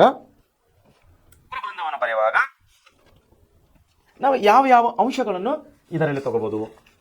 ಪ್ರಬಂಧವನ್ನು ಬರೆಯುವಾಗ ನಾವು ಯಾವ ಅಂಶಗಳನ್ನು ತಗೋಬಹುದು? ಬಹುಶಃ ತಾವು 8, 9ನೇ ಕ್ಲಾಸ್ನಲ್ಲೆಲ್ಲ ಪ್ರಬಂಧಗಳು ಬರೆದಿರಿ ಅನ್ಕೋತೀನಿ ನಾನು. ಬರೆದಿರಿ, ನೆನಪು ಮಾಡ್ಕೊಳ್ಳಿ. ಯಾವುದೋ ಒಂದು ವಿಷಯ ಮೇಲೆ ನಿಮ್ಮ ಸ್ಕೂಲ್ನಲ್ಲಿ ನಿಮ್ಮ ಟೀಚರ್ಸ್ ನಿಮಗೆ ಪ್ರಬಂಧ ಬರೀಲಿಕ್ಕೆ ಹೇಳಿರ್ತಾರೆ, ಬರೆದಿರ್ತೀರಿ. ಸೊ ಈಗ ನಾನು ಹೇಳುವಂಥ ವಿಷಯ ಎಕ್ಸಾಂಪಲ್, ಉದಾಹರಣೆಗಾಗಿ ಗಡಿಯಾರ. ಈ ಗಡಿಯಾರದ ಮೇಲೆ ತಾವು ಒಂದು ಪ್ರಬಂಧವನ್ನು ಬರೀರಿ ಅಂತಂದಾಗ ನೀವು ಕೆಳಕಂಡಂಥ ಕೆಲವು ವಿಷಯಗಳನ್ನು ಒಂದು ಕರಾರುವಕ್ಕಾಗಿ ಬರೆದುಕೊಂಡರೆ ನಿಮಗೆ ಒಂದು ಸೂಕ್ತವಾದಂಥ, ಒಂದು ಒಳ್ಳೆಯ ರೀತಿಯಾದಂಥ ಪ್ರಬಂಧವನ್ನು ಸಿಗಲಿಕ್ಕೆ ಸಹಾಯ ಆಗುತ್ತದೆ. ಯಾವ ವಿಷಯಗಳನ್ನು ತಾವು ಸೂಕ್ತವಾಗಿ ತಗೋಬೇಕಲ್ಲ ಅಂದರೆ, ಒಂದು ಪೀಠಿಕೆ ಅನ್ನೋಂಥ ವಿಷಯವನ್ನು ತಾವು ತಗೋಬೇಕು. ಮೊದಲನೇದಾಗಿ ಪೀಠಿಕೆ ಎಂಬಂಥ ವಿಷಯಗಳನ್ನು ತಾವು ಮೊದಲನೇದಾಗಿ ಆಯ್ಕೆ ಮಾಡಿಕೊಳ್ಳಬೇಕು. ಆಮೇಲೆ ಕೆಳಗ ವಿಷಯಕ್ಕೆ ಬರಬೇಕು. ಪೀಠಿಕೆ ಆದಮೇಲೆ ನಾವು ಯಾವ ವಿಷಯ ಮೇಲೆ ಪ್ರಬಂಧ ಬರಿತಾ ಇದ್ದೇವೆ. ಎಕ್ಸಾಂಪಲ್, ಗಡಿಯಾರದ ಬಗ್ಗೆ ನಾವು ಬರೆಯುತ್ತಿದ್ದಾಗ, ಗಡಿಯಾರ ಬಗ್ಗೆ ನಾವು ಪ್ರಬಂಧವನ್ನು ಬರೆಯುತ್ತಿದ್ದಾಗ ಮೊದಲನೇದಾಗಿ ನಾವು ಪೀಠಿಕೆಯನ್ನು ತಗೋಬೇಕು. ಪೀಠಿಕೆಯಲ್ಲಿ ನಾವು ಏನು ಬರಿತಾ ಇದ್ದೇವೆ, ಎದರ ಬಗ್ಗೆ ಬರಿತಾ ಇದ್ದೇವೆ ಅನ್ನೋದನ್ನು ಇದರಲ್ಲಿ ಸಂಕ್ಷಿಪ್ತವಾಗಿ ವಿವರಣೆ ಕೊಡಬೇಕು. ಯಾವುದರಲ್ಲಿ? ಪೀಠಿಕೆಯಲ್ಲಿ. ಆಮೇಲೆ ವಿಷಯ, ಎರಡನೇ ವಿಷಯಕ್ಕೆ ಬಂದಾಗ ನಾವು ಯಾವ ವಿಷಯ ಮೇಲೆ ಪ್ರಬಂಧ ಬರಿತಾ ಇದ್ದೀವಿ. ಉದಾಹರಣೆಗೆ ನಾವು ಗಡಿಯಾರ ಬಗ್ಗೆ ನಾವು ಪ್ರಬಂಧ ಬರಿತಾ ಇರುವಾಗ ಗಡಿಯಾರ ಬಗ್ಗೆ ನಮಗೆ ಯಾವ್ಯಾವ ರೀತಿ ಆಲೋಚನೆಗಳು ಬರ್ತಾವೋ, ಯಾವ್ಯಾವ ರೀತಿ ನಮಗೆ ಚಿಂತನೆಗಳು ಬರ್ತಾವೋ, ಯಾವ್ಯಾವ ರೀತಿ ನಮಗೆ ಹೊಸ ಆವಿಷ್ಕಾರ, ಹೊಸ ಒಂದು ಐಡಿಯಾಲಜಿಗಳು ನಮ್ಮ ತಲೆಯಲ್ಲಿ ಬರ್ತಾವೋ, ಅವೆಲ್ಲಗಳನ್ನು ನಾವಿಲ್ಲಿ ಪಟ್ಟಿ ಮಾಡ್ತೀವಲ್ಲ, ಅದನ್ನು ನಾವು ವಿಷಯ ಅಂಥೇಳಿ ಕರಿತೀವಿ. ಕೊನೆಗೇನಾಗ್ತಂದ್ರೆ ನಿರೂಪಣೆ. ವಿಷಯ ಆದಮೇಲೆ ನಿರೂಪಣೆ, ಅದನ್ನು ನಿರೂಪಿಸಬೇಕು. ನಾವು ನಿರೂಪಣೆ ಮಾಡಿ ತಿಳಿಸ್ಬೇಕದು. ಯಾವುದು? ವಿಷಯ ನಾವಿಲ್ಲಿ ಬರ್ತೀವಲ್ಲ, ಗಡಿಯಾರ ಬಗ್ಗೆ ನಾವೇನು ಬರಿತಾ ಇದ್ದೀವಿ, ಗಡಿಯಾರ ಬಗ್ಗೆ ನಾವೇನು ಪ್ರಬಂಧವನ್ನು ಬರಿತಾ ಇದ್ದೀವಿ. ವಿಷಯ ಫಸ್ಟ್, ಮೊದಲನೇಗೆ ನಾವು ಪೀಠಿಕೆ ತಗೋಬೇಕು, ಎರಡನೇದಾಗಿ ವಿಷಯ ತಗೋಬೇಕು. ಮೊದಲನೇದಾಗಿ ನಾವು ಪೀಠಿಕೆ ತಗೋಬೇಕು, ಎರಡನೇದಾಗಿ ವಿಷಯವನ್ನು ತಗೋಬೇಕು, ಮೂರನೇದಾಗಿ ಅದರ ನಿರೂಪಣೆಯನ್ನು ಮಾಡಬೇಕು. ಅದು ಯಾವ್ಯಾವ ರೀತಿ ಇದೆ, ಗಡಿಯಾರ ಏನೇನು ವಿಶೇಷತೆಯಿಂದ ಕೂಡಿದೆ, ಮೊದಲು ಗಡಿಯಾರ ಯಾರನ್ನು ಕಂಡುಹಿಡಿದರು, ಯಾವ ರೀತಿಯಾಗಿತ್ತು, ಮಧ್ಯದಲ್ಲಿ ಬರುತ್ತಾ ಕಾಲಮಾನವಾಗಿ ಬದಲಾದಂಥ ಸನ್ನಿವೇಶಗಳಲ್ಲಿ ಗಡಿಯಾರವು ತನ್ನ ಯಾವ ರೀತಿ ಆಕಾರಗಳನ್ನು ಬದಲಾವಣೆ ಆಗ್ತಾ ಬಂದಿದೆ, ಯಾವ ರೀತಿ ಅಭಿವೃದ್ಧಿ ಆಗ್ತಾ ಬಂದಿದೆ, ಇವಾಗ ಪ್ರಸ್ತುತ ಸಮಯದಲ್ಲಿ ಗಡಿಯಾರ ಯಾವ ರೀತಿ ಇದೆ ಅನ್ನೋದು ನಮ್ಮ ಆಲೋಚನೆಯಿಂದ, ನಮ್ಮ ಒಂದು ಚಿಂತನೆಯಿಂದ ನಾವನ್ನು ಇಲ್ಲಿ ನಿರೂಪಣೆ ಮಾಡಬೇಕು. ಆಮೇಲೆ ನಿರೂಪಣೆ ಆದಮೇಲೆ ಉಪಸಂಹಾರನಲ್ಲಿ ನಾವು ಏನು ತಿಳಿಸ್ಬೇಕಾಗಿದೆ ಅಂದ್ರೆ ಇನ್ಕ್ಲೂಡಿಂಗ್ ಪೀಠಿಕೆ, ಇಂಟ್ರೊಡಕ್ಷನ್ ಅಂತೀವಿ ನಾವು. ಪೀಠಿಕೆಗೆ ಏನಂತೀವಿ? ಇಂಟ್ರೊಡಕ್ಷನ್ ಅಂತೇಳಿ ನಾವು ಕರಿತೀವಿ ಇಂಗ್ಲಿಷ್ನಲ್ಲಿ.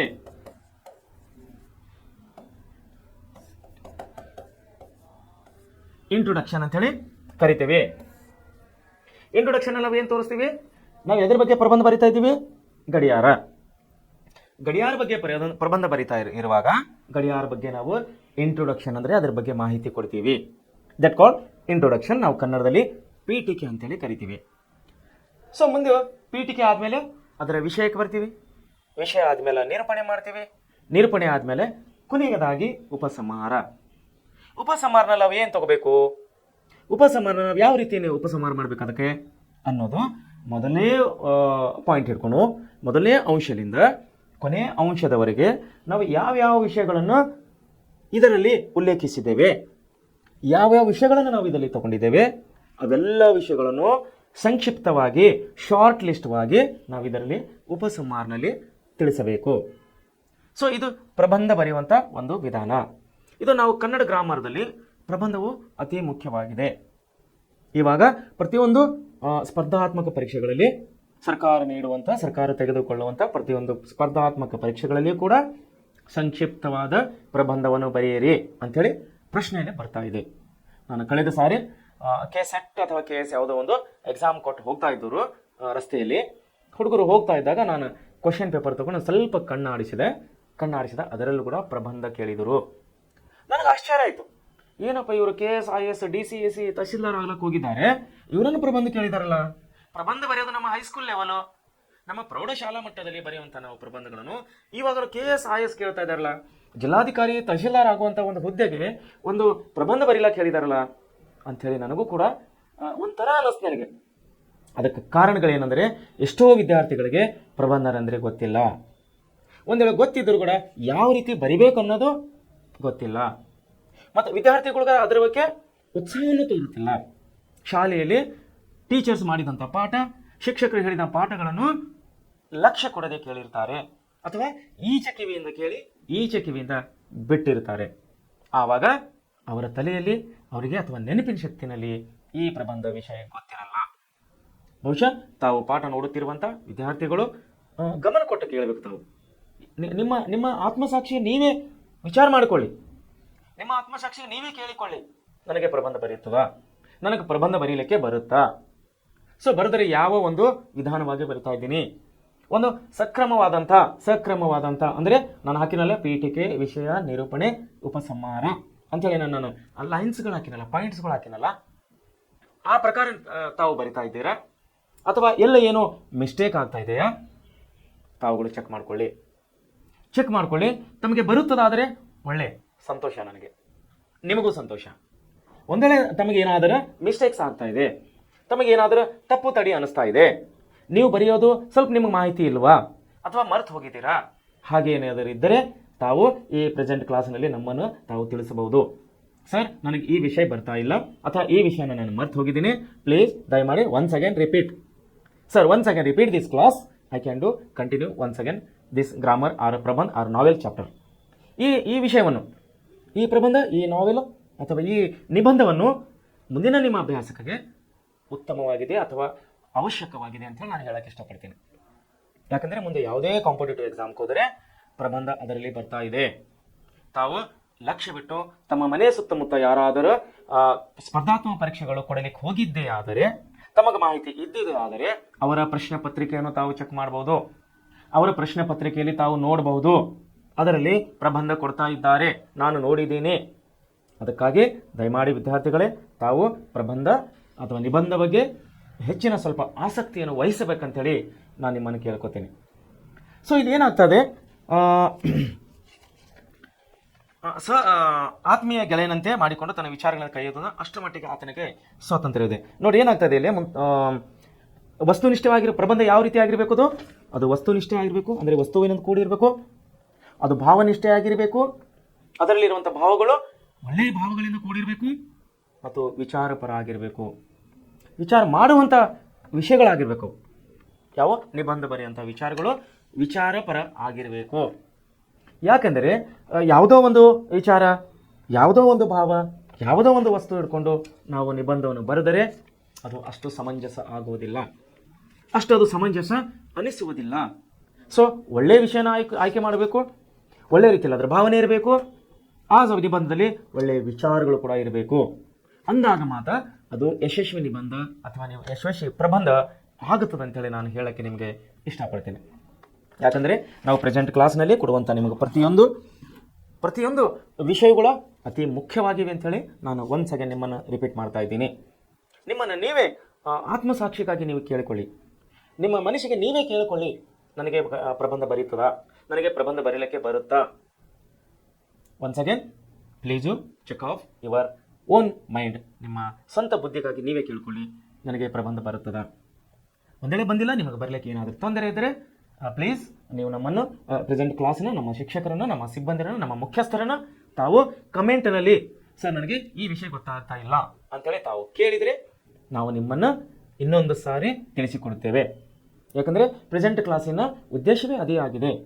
ವಿಶೇಷವಾಗಿ ಗ್ರಾಮೀಣ ಭಾಗದಲ್ಲಿ, ವಿಶೇಷವಾಗಿ ಕನ್ನಡ ಮಾಧ್ಯಮದಲ್ಲಿ ಓದುತ್ತಿರುವ ಶಾಲಾ ಮಕ್ಕಳಿಗಾಗಿ ಮಾಡಿದಂತಹ ಈ ಆನ್ಲೈನ್ ಕ್ಲಾಸಸ್, ಈ ಪ್ರೆಸೆಂಟ್ ಆನ್ಲೈನ್ ಕ್ಲಾಸಸ್ಸನ್ನು ವಿಶೇಷವಾಗಿ ನಾವು ಗ್ರಾಮೀಣ ಭಾಗದ ಮಕ್ಕಳಿಗಾಗಿ, ಕನ್ನಡ ಭಾಗದ ಮಕ್ಕಳಿಗಾಗಿ ಇದನ್ನು ರೂಪಿಸಿದ್ದಾರೆ ನಮ್ಮ ಸಂಸ್ಥೆಯ ಮುಖ್ಯಸ್ಥರು. ಸೊ ಅದಕ್ಕಾಗಿ ತಾವು ಇದರ ಬಗ್ಗೆ ಒಳ್ಳೆಯ ರೀತಿಯಿಂದ ಅಭಿರುಚಿಯನ್ನು ತೋರಿಸಬೇಕು, ಒಳ್ಳೆಯ ರೀತಿಯಲ್ಲಿ ತಾವು ಇಂಟ್ರೆಸ್ಟನ್ನು ತೋರಿಸಬೇಕು. ಇಂಟ್ರೆಸ್ಟ್ ತೋರಿಸಿ ಇಲ್ಲಿ ಕೊಡುವಂಥ ಎಲ್ಲ ಪಾಠಗಳನ್ನು ಒಳ್ಳೆಯ ರೀತಿಯಿಂದ ತಾವು ಸ್ಟಡಿ ಮಾಡಿ, ನಿಮಗೆ ಯಾವುದೇ ಸಂಶಯವಿದ್ದರೆ, ನಿಮಗೆ ಯಾವುದೇ ವಿಷಯ ಗೊತ್ತಾಗಿಲ್ಲ ಅಂದರೆ ನೀವು ನಮ್ಮ ಸಂಸ್ಥೆ ಮುಖ್ಯಸ್ಥರನ್ನು ಅಥವಾ ನಿಮ್ಮ ಕಮೆಂಟ್ನಲ್ಲಿ ತೋರಿಸಿದರೆ ನಿಮ್ಮ ಸಮಸ್ಯೆಗಳನ್ನು ಅಥವಾ ನಿಮಗೆ ತಿಳಿಯಲಾರದ ವಸ್ತುವನ್ನು ಅಥವಾ ನಿಮಗೆ ಇದ್ದಂಥ ಡೌಟನ್ನು ನಾವು ಕ್ಲಿಯರ್ ಮಾಡುತ್ತೇವೆ. ಸೊ ಇದು ಯಾಕಿಷ್ಟು ಇದ್ರ ಬಗ್ಗೆ ಎಷ್ಟು ಹೇಳ್ತಾ ಇದೆ ಅಂದರೆ ಪ್ರಬಂಧವು ಅತಿ ಮುಖ್ಯವಾಗಿದೆ. ಸೊ ಮುಂದೆ ಏನಾಗ್ತಾ ಇದೆ, ಹಿಂದೆ ಏನಾಗ್ತಾ ಇತ್ತು, ಕಾವ್ಯ ಮಹಾಕಾವ್ಯ ನೋಡಿರಿ, ಕಾವ್ಯ ಮಹಾಕಾವ್ಯಗಳನ್ನು ಪ್ರಬಂಧಗಳೆಂದು ಕರೆಯುತ್ತಿದ್ದರು. ಆದರೆ ಇಂದು ಖಚಿತವಾಗಿ ಗದ್ಯ ಪ್ರಕಾರದಲ್ಲಿ ಪ್ರಬಂಧ ಸಾಹಿತ್ಯವೇ ಹುಲುಸಾಗಿ ಬೆಳೆಯುತ್ತಾ ಬಂದು ಸಾಹಿತ್ಯದ ನಾನಾ ಪ್ರಕಾರಗಳಲ್ಲಿ ಒಂದೆನಿಸಿ ತನ್ನದೇ ಆದ ವಿಶಿಷ್ಟ ಸ್ಥಾನ ಪಡೆದಿದೆ. ಪ್ರಬಂಧಕಾರನು ಸಹೃದಯನನ್ನು ಆತ್ಮೀಯಗಳನ್ನಂತೆ ಮಾಡಿಕೊಂಡು ತನ್ನ ವಿಚಾರಗಳೆಡೆ ಕರೆದೊಯ್ಯುವನು. ಅಷ್ಟರ ಮಟ್ಟಿಗೆ ಆತನಿಗೆ ಸ್ವಾತಂತ್ರ್ಯವಿದೆ. ಯಾರು? ಪ್ರಬಂಧಕಾರನಿಗೆ. ಪ್ರಬಂಧ ಏನಾಗಿತ್ತು, ಹಿಂದೆ ಕಾವ್ಯ ಮಹಾಕಾವ್ಯಗಳೆಲ್ಲವೂ ಪ್ರಬಂಧ ಅನಿಸ್ತಾ ಇತ್ತು. ಬಟ್ ಅದು ಇವತ್ತಿನ ಕಾಲದಲ್ಲಿ ಅನಿಸ್ತಾ ಇಲ್ಲ. ಕಾವ್ಯ ಮಹಾಕಾವ್ಯಗಳೆಂದರೆ ಕಾವ್ಯಗಳು, ರಾಮಾಯಣ ದರ್ಶನ, ರಾಮಾಯಣ, ಮಹಾಭಾರತ ಇವೆಲ್ಲಗಳು ಕಾವ್ಯಗಳು, ಮಹಾಕಾವ್ಯಗಳು ಇವೆಲ್ಲ. ಹಿಂದೆ ಸಾಹಿತ್ಯದಲ್ಲಿ ಇವೆಲ್ಲಗಳನ್ನು ನಾವು ಪ್ರಬಂಧ ಅಂತೇಳಿ ಕರಿತಾ ಇದ್ದವರು. ಆದರೆ ಇತ್ತೀಚೆಗೆ ಇದನ್ನು ಚೇಂಜ್ ಆಗಿದೆ, ಇದನ್ನು ಈಗ ಬದಲಾಗಿದೆ. ಇದು ಮನೋಭಾವನೆಯನ್ನು ಬದಲಾಗಿ ಅವು ಮಹಾಕಾವ್ಯಗಳು, ಪ್ರಬಂಧಗಳು ಅನ್ನೋದು ಈಗ ಸಣ್ಣ ಪುಟ್ಟ ವಸ್ತುಗಳಾಗಿದ್ದಾವೆ.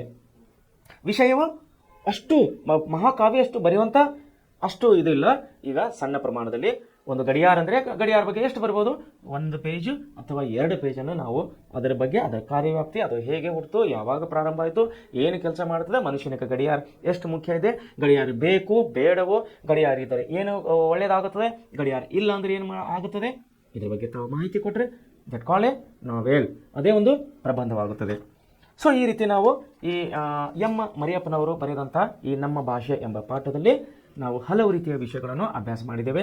ಅದರಲ್ಲಿ ಗ್ರಾಮರ್ ವಿಷಯಕ್ಕಾಗಿ ನಾವು ಬಂದಾಗ ನಾವು ಗುಣಿತಾಕ್ಷರಗಳನ್ನು ನೋಡಿದ್ದೇವೆ, ಸಂಯುಕ್ತಾಕ್ಷರಗಳನ್ನು ನೋಡಿದ್ದೇವೆ, ಭಾಷೆಯ ಸೊಬಗನ್ನು ನೋಡಿದ್ದೇವೆ ಮತ್ತು ಪ್ರಬಂಧಗಳನ್ನು ನಾವು ನೋಡಿದ್ದೇವೆ. ಸೊ ಈ ರೀತಿಯಾಗಿದ್ದರಿಂದ ಇಲ್ಲೇನಾಗಿದೆ, ವಿಷಯ ನಿರೂಪಣಾ ವಿಧಾನ ಗಂಭೀರವಾಗಿಯೂ ಇರಬೇಕು. ವಿಷಯ ಯಾವ ರೀತಿಯಾಗಿರಬೇಕು, ಗಂಭೀರವಾಗಿರಬೇಕು, ಸಣ್ಣತನದಿಂದ ಕೂಡಿರಬಾರದು. ಪ್ರಬಂಧದ ವಿಷಯವು ಸಣ್ಣತನದಿಂದ ಕೂಡಿರಬಾರದು. ಅದು ಒಂದು ಅಮುಗ್ರಲಾದಂಥ ಗಂಭೀರತೆ ವಿಷಯವನ್ನು ಕೂಡಿರಬೇಕು. ಒಂದು ಗಂಭೀರತೆ ವಿಷಯ ಅಂತ ಕೂಡಿದಾಗ ಅದು ಒಳ್ಳೆ ಪ್ರಬಂಧ ಅಂತೇಳಿ ಅನಿಸುತ್ತದೆ. ಸನ್ನಿವೇಶ, ವಿಚಾರ, ವೈವಿಧ್ಯತೆ ತಕ್ಕಂತೆ ರಸಭಾವನೆಗಳು ಗಾರುಡಿ ಇರಬೇಕು. ವಿಷಯ ಸಂಗ್ರಹ ಅಂದ್ರೆ ಗೊತ್ತಲ್ಲ, ವಿಷಯ 2ನೇ ಪಾಯಿಂಟ್ ಬರ್ತೀನಿ. ವಿಷಯ ಸಂಗ್ರಹ, ವಿಷಯ ವಿಸ್ತಾರ, ಸರಳ ಶೈಲಿ ಮತ್ತು ಸಂಕ್ಷಿಪ್ತತೆ ಮತ್ತು ಸುಸಂಬದ್ಧತೆಯಿಂದ ವಿಷಯದ ತಾರ್ಕಿಕ ಜೋಡಣೆ ಮುಂತಾದ ಅಂಶಗಳನ್ನು ನಾವು ಸತ್ವಪೂರ್ಣವಾಗಿದ್ದಾಗ ಅದು ಉತ್ತಮ ಪ್ರಬಂಧ ಮೂಡಿ ಬರಲಿಕ್ಕೆ ಸಹಾಯವಾಗುತ್ತದೆ ಅಂತೇಳಿ ನಾನು ಹೇಳಕ್ಕೆ ಇಷ್ಟಪಡ್ತಾ ಇದ್ದೀನಿ. ಸೊ ಇಲ್ಲಿವರೆಗೆ ನಾವು ಈ 1ನೇ ಪಾಠವನ್ನು ಇವತ್ತಿಗೆ ಮುಗಿಸ್ತಾ ಇದ್ದೀವಿ. ಆ್ಯಕ್ಚುಲಿ ನಾವು ನಿನ್ನೆ ಮುಗಿಸ್ಬೇಕು ಅಂದ್ಕೊಂಡಿದ್ದೀವಿ, ಇನ್ನೂ ಕೆಲವೊಂದು ವಿಷಯಗಳು ಉಳ್ಕೊಂಡಿದ್ದವು. ಸೊ ಅದಕ್ಕಾಗಿ ಭಾಷೆಯ ಸೊಬಗು ಉಳ್ಕೊಂಡಿತ್ತು ಮತ್ತು ಗ್ರಾಮರ್ ಉಳ್ಕೊಂಡಿತ್ತು. ಹೀಗಾಗಿ ಇವತ್ತಿನ ಕ್ಲಾಸ್ ಕೂಡ ನಾವು 1ನೇ ಪಾಠ ಅಂದರೆ ನಮ್ಮ ಭಾಷೆ ಎಂ ಕರಿಯಪ್ಪನವರು ಬರೆದಂಥ ಒಂದು ಭಾಷೆಯ ಒಂದು ಪಾಠವನ್ನು ನಾವು ಇವತ್ತು ಇಲ್ಲಿಗೆ ಮುಗಿಸ್ತಾ ಇದ್ದೀವಿ. ಮುಂದೆ ಕೆಳಗೆ ಭಾಷಾ ಚಟುವಟಿಕೆಗಳು ಕೊಟ್ಟಿದ್ದಾರೆ. ತಾವು ಮನೆಯಲ್ಲಿ ತಮ್ಮ ಹತ್ರ ಟೆಕ್ಸ್ಟ್ ಬುಕ್ ಇದೆ, ತಾವು ಮನೆಯಲ್ಲಿ ಓದಿಕೊಳ್ಬೇಕು. ಯಾಕೆ ಓದಿಕೊಳ್ಬೇಕಂದ್ರೆ ನಿಮ್ಮ ಬುದ್ಧಿಯು ಕೂಡ ಅಲ್ಲಿ ಕೆಲಸ ಮಾಡಬೇಕು. ನಿಮ್ಮ ತನವನ್ನು, ನಿಮ್ಮ ಚಾಣಾಕ್ಷತನವನ್ನು ನಿಮ್ಮ ಬುಕ್ಕಿನಲ್ಲಿ ಅಭ್ಯಾಸ ಮಾಡಬೇಕು. ಒಂದು ಸಾರಿ ಇಲ್ಲ, 2, 3, 4, 5 ಸಾರಿ ತಾವು ಓದಬೇಕು ಅಂತ ಹೇಳಿ ನಾನು ರಿಕ್ವೆಸ್ಟ್ ಮಾಡ್ತೀನಿ. ಯಾಕಂದರೆ ನಾವು ಓದುವುದರಿಂದ, ಪದೇ ಪದೇ ನಾವು ಓದುವುದರಿಂದ ನಮ್ಮ ನೆನಪಿನ ಶಕ್ತಿಯನ್ನು ವೃದ್ಧಿಯಾಗುತ್ತದೆ. ಇದೇ ಒಂದು ಪಾಠ ನಮ್ಮ ಭಾಷೆಯ ಪಾಠದಲ್ಲಿ ನಾವು ಪ್ರಾರಂಭದಲ್ಲೇ ನೋಡಿದ್ದೀವಿ. ಏನು ನೋಡಿದ್ದೀವಿ? ನಮ್ಮ ವಿದ್ವಾಂಸರು, ನಮ್ಮ ಪಂಡಿತರು, ನಮ್ಮ ಮೇಧಾವಿಗಳು ಏನು ಹೇಳಿದ್ದಾರೆ? ನಮ್ಮ ಭಾಷೆಯನ್ನು ಅಭಿವೃದ್ಧಿ ಆಗಬೇಕಂದ್ರೆ, ನಮ್ಮ ಭಾಷೆಯನ್ನು ಇನ್ನೂ ಹೆಚ್ಚೆಚ್ಚಾಗಿ ಬೆಳಬೇಕಾದ್ರೆ ಏನಂತ ಹೇಳಿದ್ದಾರೆ? ಕನ್ನಡ ಶಬ್ದಗಳು ಹೆಚ್ಚೆಚ್ಚಾಗಿ ಬಳಸಬೇಕು. ಕನ್ನಡ ಶಬ್ದಗಳು, ಕನ್ನಡ ಅಕ್ಷರಗಳು, ಕನ್ನಡ ಭಾಷೆಯು ಹೆಚ್ಚೆಚ್ಚಾಗಿ ನಾವು ಬಳಸೋದರಿಂದ ನಮ್ಮ ಕನ್ನಡ ಭಾಷೆ ಇನ್ನೂ ಅಭಿವೃದ್ಧಿ ಆಗುತ್ತದೆ ಅಂತೇಳಿ ನಮ್ಮ ವಿದ್ವಾಂಸರು ತಿಳಿಸಿದ್ದಾರೆ. ಇದೇ ಪಾಠದಲ್ಲಿ ನಾವು ಮೊದಲನೇ ವಿಷಯದಲ್ಲಿ ಓದಿದ್ದೀವಿ.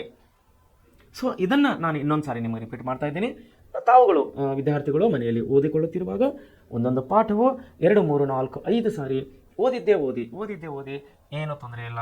ಎಷ್ಟು ಓದ್ತೀರಿ ಅಷ್ಟು ನಿಮ್ಮ ತಲೆಯಲ್ಲಿ ಉಳಿಕೋತದೆ.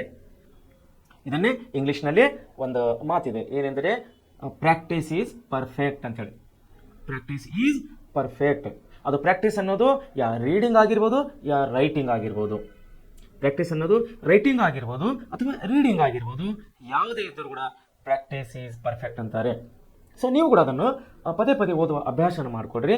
ಪದೇ ಪದೇ ಹೆಚ್ಚೆಚ್ಚಾಗಿ ಓದುವ ಅಭ್ಯಾಸನ ಮಾಡಿಕೊಂಡ್ರೆ ಆವಾಗ ನೀವು ಪರ್ಫೆಕ್ಟ್, ಒಂದು ಪ್ರಬಂಧ ಅಲ್ಲ, ಒಂದು ವಿಷಯ ಅಲ್ಲ, ನೀವು ಪ್ರತಿಯೊಂದು ವಿಷಯಗಳಲ್ಲಿ ಮತ್ತು ನಿಮ್ಮ ನಿಜ ಜೀವನದಲ್ಲಿ ಕೂಡ ತಾವು ಪರ್ಫೆಕ್ಟ್ ಆಗ್ತೀರಂತೇಳಿ ನಾನು ನಂಬಿಕೊಂಡಿದ್ದೀನಿ. ಸೊ ಇಲ್ಲಿವರೆಗೆ ಈ ನಮ್ಮ ಭಾಷೆ ಎಂಬಂಥ ಒಂದು 1ನೇ ಪಾಠ ನಾವು ಇಲ್ಲಿಗೆ ಮುಕ್ತಾಯಗೊಳಿಸ್ತಾ ಇದ್ದೇವೆ. ಮರಿಯಪ್ಪನವರು ಬರೆದಂಥ ಪಾಠವನ್ನು ಒಳ್ಳೆಯ ರೀತಿಯಲ್ಲಿ ಮೂಡಿಬಂದಿದೆ. ಕನ್ನಡ ಭಾಷೆಯ ಉಳಿಗೆಗಾಗಿ ಹೋರಾಡಿದಂಥ ಎಲ್ಲ ನಮ್ಮ ವಿದ್ವಾಂಸರಿಗೆ, ಎಲ್ಲ ನಮ್ಮ ಕನ್ನಡ ಪಂಡಿತರಿಗೆ ನಾವು ಇನ್ನೊಂದು ಸಾರಿ ಧನ್ಯವಾದಗಳನ್ನು ಅರ್ಪಿಸುವ ಮೂಲಕವಾಗಿ ಇಲ್ಲಿಗೆ ಈ ಪಾಠನ ಮುಗಿಸ್ತಾ ಇದ್ದೀನಿ. ಎಲ್ಲರಿಗೂ ಒನ್ಸ್ ಅಗೇನ್ ಗುಡ್ ಈವ್ನಿಂಗ್. ತಾವೆಲ್ಲರೂ ಮನೆಯಲ್ಲಿ ಕುಳಿತುಕೊಂಡು ಓದುತ್ತಿರುವಾಗ ತಮಗಾಗಿ ಶ್ರಮ ಪಡೆಯುತ್ತಿರುವ ನಮ್ಮ ಪ್ರೆಸೆಂಟ್ ಕ್ಲಾಸಿನ ಮುಖ್ಯಸ್ಥರು ಮತ್ತು ಎಲ್ಲ ಸಿಬ್ಬಂದಿ ವರ್ಗದವರು ನಿಮಗಾಗಿ ತುಂಬ ಪ್ರಯಾಸ ಪಡ್ತಾ ಇದ್ದಾರೆ. ನಿಮ್ಮ ಅಭಿವೃದ್ಧಿಗಾಗಿ, ನಿಮ್ಮ ಶೈಕ್ಷಣಿಕ ಅಭಿವೃದ್ಧಿಗಾಗಿ, ನಿಮ್ಮ ಜೀವನದ ಅಭಿವೃದ್ಧಿಗಾಗಿ ನಮ್ಮ ಪ್ರೆಸೆಂಟ್ ಕ್ಲಾಸಿನ ಮುಖ್ಯಸ್ಥರು ಮತ್ತು ಎಲ್ಲ ಸಿಬ್ಬಂದಿಯವರು ತುಂಬ ಕಷ್ಟಪಡುತ್ತಿದ್ದಾರೆ. ಅದರ ಪ್ರತಿಫಲ ನಮಗೆ ಯಾವಾಗ ಸಿಗುತ್ತಂದರೆ, ತಾವುಗಳು ಇದರಲ್ಲಿ ಒಳ್ಳೆಯ ರೀತಿಯಲ್ಲಿ ಒಳ್ಳೆಯ ಅಂಕಗಳನ್ನು ತಗೊಂಡು ತೇರ್ಗಡೆಯಾಗಿ ಪಾಸಾಗಿ ಮುಂದಿನ ತರಗತಿ ಹೋದಾಗ ನಮಗೂ ಕೂಡ, ನಮ್ಮ ಸಂಸ್ಥೆ ಕೂಡ ಒಳ್ಳೆಯ ರೀತಿಯಲ್ಲಿ ಸಂತೋಷವಾಗುತ್ತದೆ ಮತ್ತು ತಮಗೂ ಕೂಡ ಒಳ್ಳೆಯದಾಗುತ್ತದೆ. ಸೊ ಈ ಮಾತನ್ನು ಹೇಳುತ್ತಾ, ಪ್ರೆಸೆಂಟ್ ಕ್ಲಾಸ್ನಲ್ಲಿ ಬರುತ್ತಿರುವ ಎಲ್ಲ ವಿಷಯಗಳನ್ನು ತಾವು ಚೆನ್ನಾಗಿ ಓದಿ ಅಭ್ಯಾಸ ಮಾಡಿ ತಮ್ಮ ತಲೆಯಲ್ಲಿ ವಿಷಯಗಳನ್ನು ಹೆಚ್ಚೆಚ್ಚಾಗಿ ತಲೆಯಲ್ಲಿ ಇಟ್ಕೋಬೇಕಂತೇಳಿ ನಾನು ಒಂದ್ಸಲ ನಿಮ್ಮನ್ನು ರಿಕ್ವೆಸ್ಟ್ ಮಾಡ್ತಾ ಇವತ್ತಿನ ಕ್ಲಾಸನ್ನು ಇಲ್ಲಿಗೆ ಮುಗಿಸ್ತಾ ಇದ್ದೇನೆ. ನಮಸ್ಕಾರಗಳು.